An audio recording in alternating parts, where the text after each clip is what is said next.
তো দিনটা ছিল 9ই অক্টোবর আর আমার পুজোর পরের প্রথম কলেজ। আজকের ব্লগটা খুব একটা বড় করব না, কাল সকাল রেডি হয়ে চলে গিয়েছিলাম কলেজে। আমি যেদিন গিয়েছিলাম তার আগেও একদিন ক্লাস হয়েছে, আমারই যাওয়া হয়নি। যাই হোক, তারপরে কলেজে গিয়ে আমাদের ক্লাসরুমে চলে গিয়েছিলাম। আর যেহেতু ক্লাসরুমের ভিতরে খুব একটা ভিডিও নেওয়া যায় না, সেখানে আর কোনো ভিডিও ক্লিপ নিইনি। এবারে টিফিন টাইমে খাওয়া দাওয়ার পর এক জায়গায় সবাই মিলে বসে একটু আড্ডা মারা হচ্ছিল যে পুজোতে সবাই কোথায় কোথায় ঘুরতে গেছে, কি কি করেছে। এরপর ছুটির পর যখন আমরা ক্লাসরুম থেকে বেরিয়েছিলাম, আমাদের কলেজেরই একটা গাছ আছে কাঠগোলাপ, তো সেই গাছে থেকে কোনো ফুল তোলা যায় না।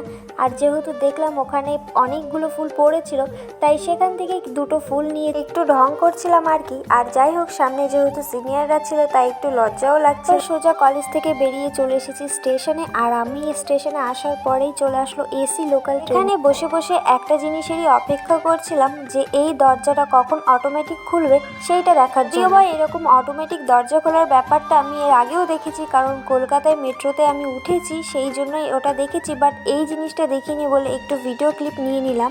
পরে সন্ধ্যাবেলায় বাড়িতে এসে চলে গিয়েছিলাম পড়াতে। আর যেহেতু দুদিন আগে আমার বার্থডে গেছে, ওদেরকে কিছু খাওয়ানো হয়নি, তাই আমার তরফ থেকে ছোট্ট একটা ট্রিট আমি দিয়েছিলাম ওদেরকে, ঘুগনি। তো আমি আমার স্টুডেন্ট সবাই মিলে ওইগুলো খেয়ে তো আজকের মতন এখানেই টাটা করছি। তো তোমাদের ব্লগটা কেমন লাগলো কমেন্টে জানিও। দেখা হচ্ছে নেক্সট ব্লগে, বাই।